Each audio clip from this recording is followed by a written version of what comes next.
Dalawang sikat na men's perfume, Versace Pour Homme at Rasasi Hawas. Gagamitan natin ng 5 criteria to decide which one is better. Kamusta mga brad? It's me, Eric. Welcome back sa Pocket Sense PH kung saan gumagawa tayo ng mga honest reviews tungkol sa mga pabango. At sa video nga na to, dalawang popular na men's fragrance yung pagtatapatin natin. Versace Pour Homme, saka yung powerhouse na Middle Eastern perfume, Rasasi Hawas.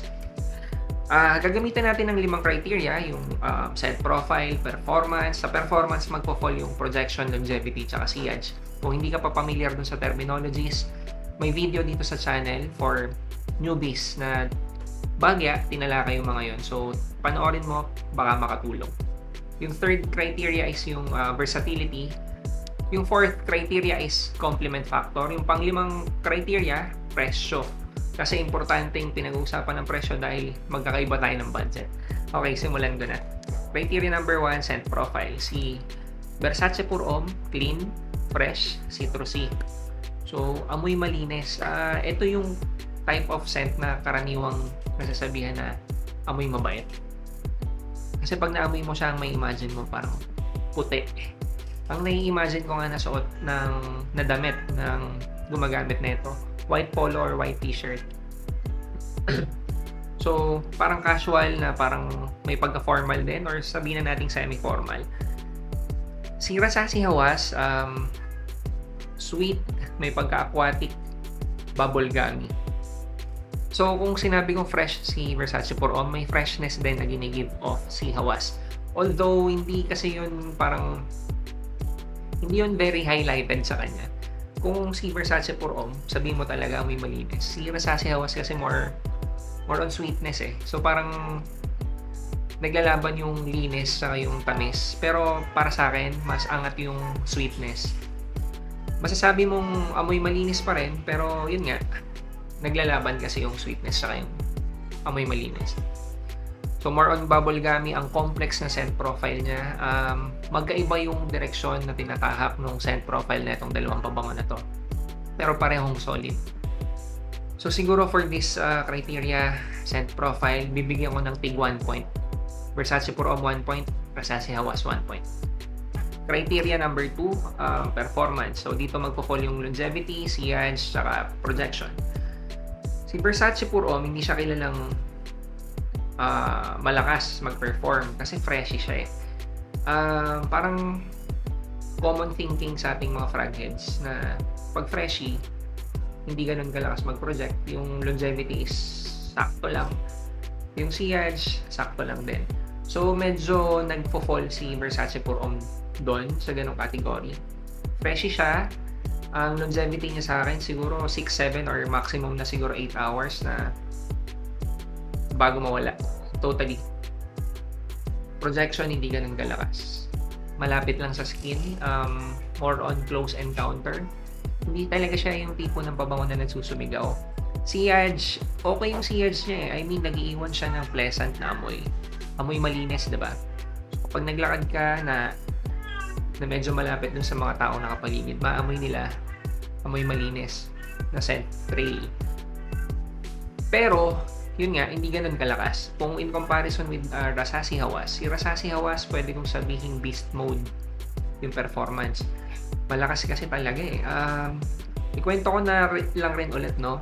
Ginamit ko siyang wedding scent. Kasal ko. Nag-layer ako noon with CD Nim, tsaka CD Nim Eau de Toilette, tsaka CD Nim limited edition parfum. So in terms of performance, sobrang solid talaga ni Hawas. Longevity, siguro 10 hours abutin, baka lumagpas pa. Projection, malakas din talaga. Siguro 3 to 4 hours nagpo-project pa siya eh. Sillage, nako, eto, personal experience at recorded dito. May video dito sa channel, check nyo na lang, Rasasi Hawas. Nagpunta ako sa shop, barbershop. So, nasa second floor kasi yung shop namin. Una akong dumating, tapos nung dumating yung isang staff, sabi niya, "Sir, nandun pa lang ako sa stairs daw, sa hagdan." Naamoy na niya ako. Eh, may pinto, tapos ilang meters away yun. So, meaning, ang lakas talaga. Tapos, naiwan yung amoy.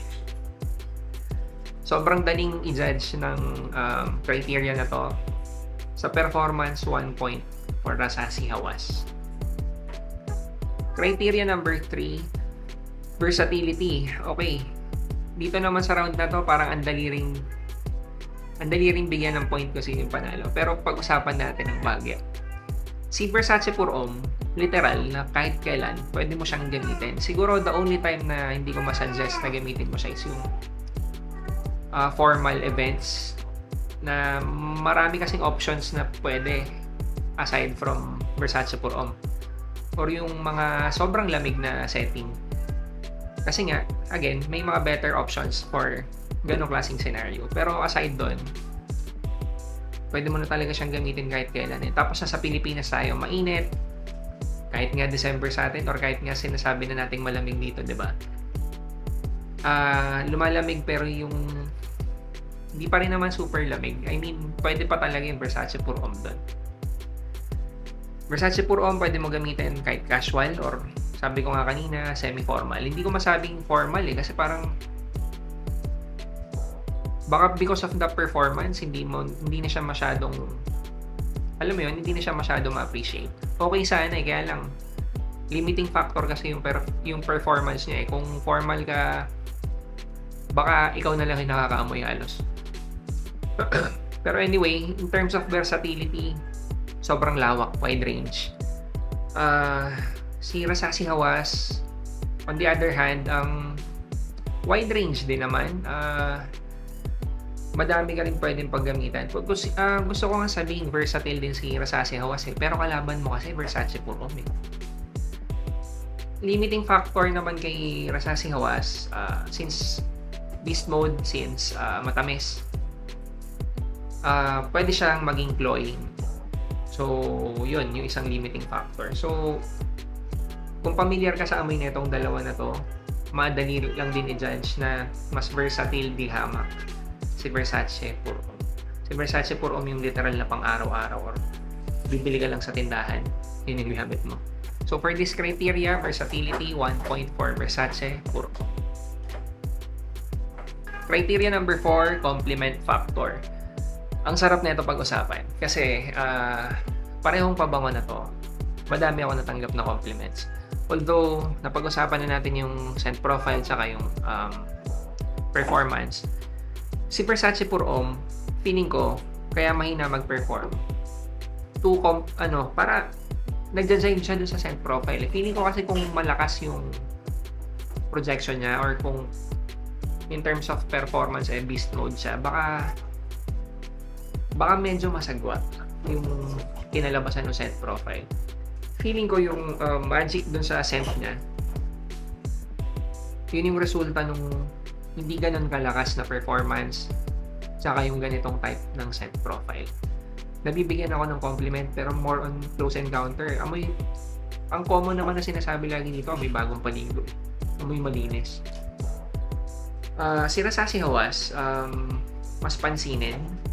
So, mas marami ako natanggap na compliments. Marami ako na-receive personally na compliments na gamit ko si Versace Pour Homme. Pero, Rasace Hawas kahit nung wedding ko pa lang Though, yun nga, disclaimer, naka-layer kasi with CD-NIM tsaka CD-NIM limited edition parfum. Pero yung mga pagkakataon na stand-alone, Hawas lang gamit ko.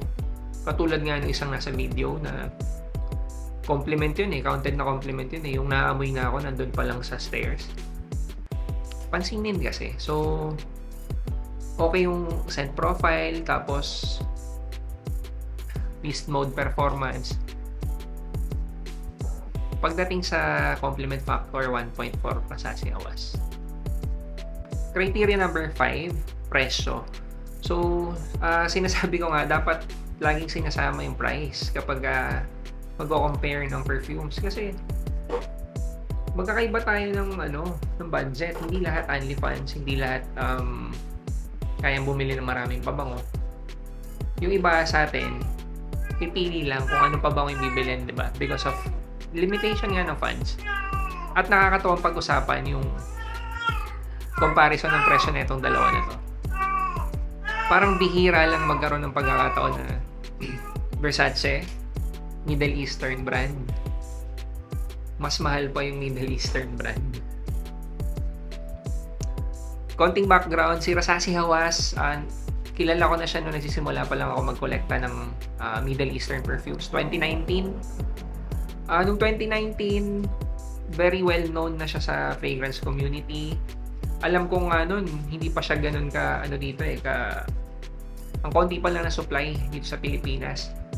Tapos pag nakita mo may nag-post nun, parang ang wow, ganun. Ang taas na ng tingin sa kanya. In terms of price, nung time na yon 2019, namamahalan yung mga tao. Kasi ang thinking back then, Middle Eastern perfume lang yan. Bakit ganyan presyo? Hindi bibili na lang ako ng Western brand. So, ganun yung way of thinking kasi before. Na medyo nagbabago na ngayon. So, si Rasasi Hawass, ang SRP niya ngayon, nagre-range ng 2,700, lumalagpas ng 3,000. Si Versace Pour Homme, sa mga sources ko, less than 3K. At in-average ko, yung mga pwedeng pagkuhanan na shop, mas mura si Versace Pour Homme. So, for this round, at for this criteria, 1 point for Versace Pour Homme.